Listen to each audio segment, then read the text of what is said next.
അങ്കോലയിലേക്ക് പോവുകയാണ്. അവിടെ നിന്നും പുതിയ എന്തെങ്കിലും അപ്ഡേഷൻസ് തിരച്ചിലുമായി ബന്ധപ്പെട്ട് അർജുൻ്റെ തിരച്ചിലുമായി ബന്ധപ്പെട്ട് ഉണ്ടോ എന്നറിയാം. കെ മധു ചേരുന്നുണ്ട്. മധു, തിരച്ചിൽ അത്യാധുനിക യന്ത്രങ്ങളുടെ സഹായത്തോടു കൂടി പ്രതിസന്ധി നിറഞ്ഞ ഘട്ടത്തിലാണ് പുരോഗമിക്കുന്നത്. വിവരങ്ങൾ എന്തെങ്കിലും ഉണ്ടോ പുതുതായി അവിടെ നിന്ന്?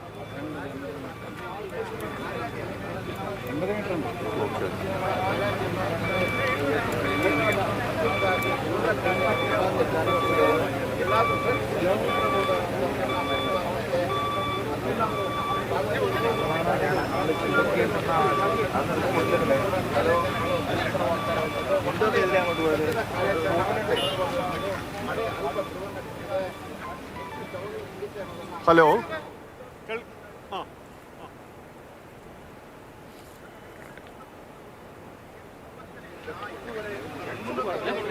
വിനോദ്. മധു, എന്തെങ്കിലും പുതിയ വിവരങ്ങളുണ്ടോ പങ്കുവയ്ക്കാൻ? വിനോദ് ഞാൻ നിൽക്കട്ടെ. വിനോദ്, ഇപ്പോൾ ഈ JCB ഈ മണ്ണുമാന്തി വർക്ക് ചെയ്യുന്നതിന് ഏതാണ്ട് ഒരു 50 മീറ്റർ അരികിലാണ് ഞങ്ങളുള്ളത്. അവിടെ തെരച്ചിൽ തുടരുകയാണ്. അതിനപ്പുറത്ത് മറ്റ് വലിയ കാര്യങ്ങളൊന്നും, നമ്മൾ കാത്തിരുന്ന റിസൾട്ട് എത്തി എന്ന് പറയാവുന്ന അവസ്ഥയൊന്നും ഇപ്പോഴും ആരും ഔദ്യോഗികമായി സ്ഥിരീകരിച്ചിട്ടില്ല. ലോഹ സാന്നിധ്യം പതിവ് പോലെ മേഖലയിലുണ്ട് എന്ന് പറയുന്നത് മാത്രമാണ് ഇപ്പോഴും ഉള്ളത്. അതിന് അപ്പുറത്തേക്ക് എത്രത്തോളം എന്നതിൽ ഒരു തിരച്ചിൽ തുടരുകയാണ്. നമ്മൾ കൊണ്ടുവന്ന വലിയ JCB ഏതാണ്ട് ഒരു അരമണിക്കൂറോളമായി അത് ഇനിയും ഇപ്പോൾ അത് വിശ്രമിക്കുകയാണ്. പക്ഷേ ഇപ്പോഴും ചില സൂചനകൾ, ചില അഭ്യൂഹങ്ങളൊക്കെ ഉണ്ടായിരുന്നു, ലോറി കിട്ടി എന്നൊക്കെ പറഞ്ഞിട്ട്. അത്തരത്തിലുള്ള ഒരു സ്ഥിരീകരണവും ഇതുവരെയും വന്നിട്ടില്ല എന്നുള്ളതാണ് ആദ്യമേ പറയാനുള്ളത്. ലോഹ സാന്നിധ്യമുണ്ട്. ലോഹ സാന്നിധ്യം എന്തുമാകാം, വന്നു വീണ ടവറാകാം, അതിനപ്പുറത്തുള്ള എന്തുമാകാം. ആ സാഹചര്യത്തിൽ കഴിഞ്ഞ ദിവസങ്ങളിൽ കണ്ടതിന് സമാനമായ സൂചനകൾ മാത്രമാണ് നിലവിലുള്ളത്. ഔദ്യോഗികമായ യാതൊരു വിധത്തിലുള്ള സ്ഥിരീകരണവും ഇപ്പോഴും വന്നിട്ടില്ല. അത് അത്തരത്തിലുള്ള അഭ്യൂഹങ്ങൾ മാത്രമാണ് അക്കാര്യങ്ങളിലുള്ളത്. നിലവിൽ ഇത്തരത്തിലുള്ള ഔദ്യോഗികമായി അത്തരത്തിലൊന്നും നടക്കുന്നില്ല. നമുക്ക് കാണാം, ഈ കാണാവുന്ന അപ്പുറത്താണ് മണ്ണുമാന്തികൾ പ്രവർത്തിക്കുന്നു. ആ പ്രദേശത്താണ് ഇപ്പോൾ നമ്മൾ ഈ ദൃശ്യങ്ങളിൽ കാണുന്ന സ്ഥലത്തായിരുന്നു ആ കടയിൽ നിന്ന് താഴേക്ക് ഇടിഞ്ഞു വന്നത്. ആ പ്രദേശത്ത് അവിടെ എന്തെങ്കിലും കാര്യങ്ങൾ നടത്താൻ കഴിയുമോ, അതാണിപ്പോൾ പുരോഗമിക്കുന്നത്. അവിടെ നിന്ന് കൂടുതൽ തിരച്ചിൽ നടത്തുന്നു.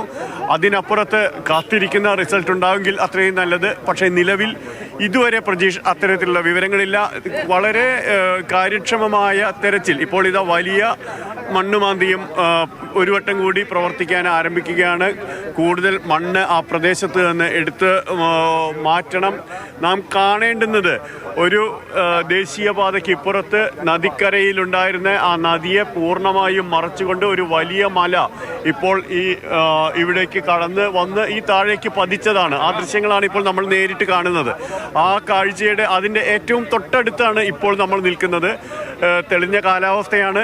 മറ്റ് പ്രവർത്തനം തുടരുന്നു, പ്രവർത്തനം പുരോഗമിക്കുന്നു. മണ്ണുമാന്തിയുടെ പ്രവർത്തനം പുരോഗമിക്കുന്നു. എന്താണ്, ചെറിയ കല്ലുകൾ എടുത്തു മാറ്റുന്നുണ്ട്, ഇതെല്ലാം നമുക്ക് കാണാം. പക്ഷേ ഇതിനപ്പുറത്ത് നമ്മൾ കാത്തിരിക്കുന്ന അത്തരത്തിലുള്ള എന്തെങ്കിലും ആ ഒരു വിവരം വരാനുണ്ടോ എന്നുള്ളത് ഓരോ നിമിഷവും നിർണായകമാണ്. നമ്മൾ നേരത്തെ പറഞ്ഞ പോലെ തന്നെ ഓരോ നിമിഷവും നിർണായകമാണ്. ആ നിമിഷങ്ങളിൽ വരും നേരത്ത് എന്തൊക്കെ നമുക്ക് ഒരു നിർദ്ദിഷ്ട ലക്ഷ്യത്തിലേക്ക് എത്താൻ കഴിയുമോ എന്നുള്ളതാണ് ഇപ്പോൾ ഏറ്റവും പ്രധാനപ്പെട്ട കാര്യം.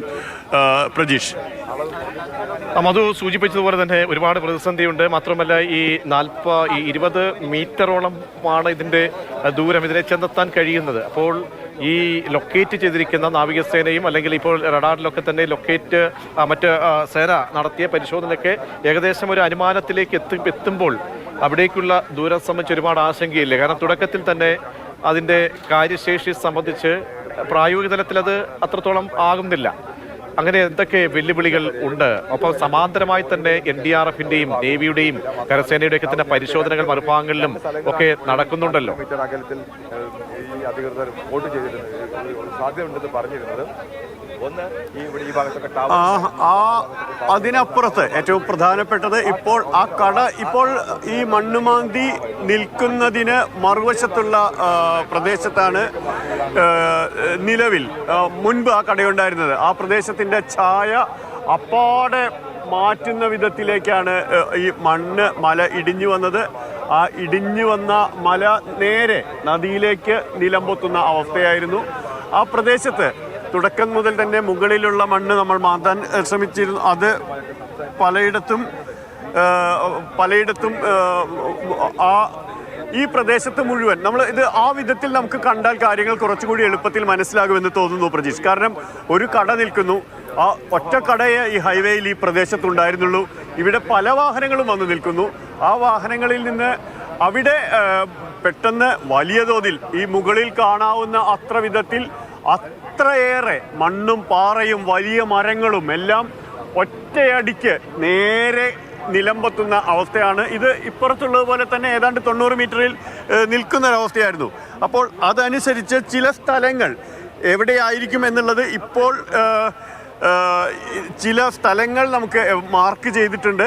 ആ സ്ഥലങ്ങളിലൂടെ അവിടെ ഉണ്ടാകുമോ എന്നുള്ള പരിശോധന തുടരുന്നു. അങ്ങനെ ചില പോയിന്റുകൾ കണ്ടെത്തിയിട്ടുണ്ട്. അവിടെ ഒരു പ്ലാറ്റ്ഫോം ഉണ്ടാക്കിക്കൊണ്ട് അവിടെ നിന്നും പുഴയിലേക്ക് ഇറങ്ങാൻ കഴിയുമോ എന്നുള്ള ഒറ്റ കാര്യമാണ് ഇപ്പോൾ പ്രധാനമായിട്ടും പരിശോധിച്ചു കൊണ്ടിരിക്കുന്നത്. അതാണ് ഈ സമയത്ത് പറയാനുള്ളത്. ചില ലോഹ സാന്നിധ്യം ചില മേഖലകളിലുണ്ട്. അത് എന്ന് തീർച്ചയായിട്ടും ഇപ്പോൾ പറയാനാവില്ല. കാരണം അത് നമുക്ക് തീർച്ചയായിട്ടും പ്രതീക്ഷകളുണ്ട്. പക്ഷേ അതിലേറെ നേരത്തെ കഴിഞ്ഞ മണിക്കൂറിലും കഴിഞ്ഞ ദിവസങ്ങളിലും ഒക്കെ ഉള്ള സാഹചര്യങ്ങൾക്ക് അപ്പുറത്തേക്ക് നമുക്ക് പുതിയ യന്ത്രങ്ങളൊക്കെ എത്തിക്കുമ്പോൾ പുതിയ പുതിയ പ്രതീക്ഷകളാണ് മധു.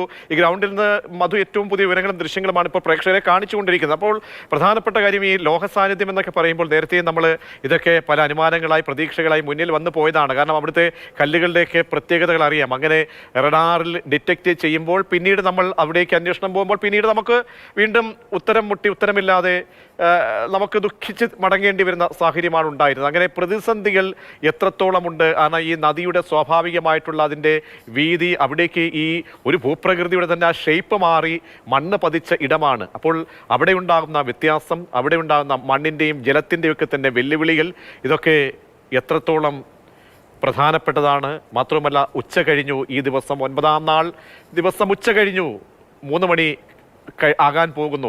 അതുകൂടി ഓർമ്മിപ്പിച്ചുകൊണ്ട് നമുക്ക് എങ്ങനെ വിലയിരുത്തലുകളിലേക്ക് പോകാൻ കഴിയും മധു?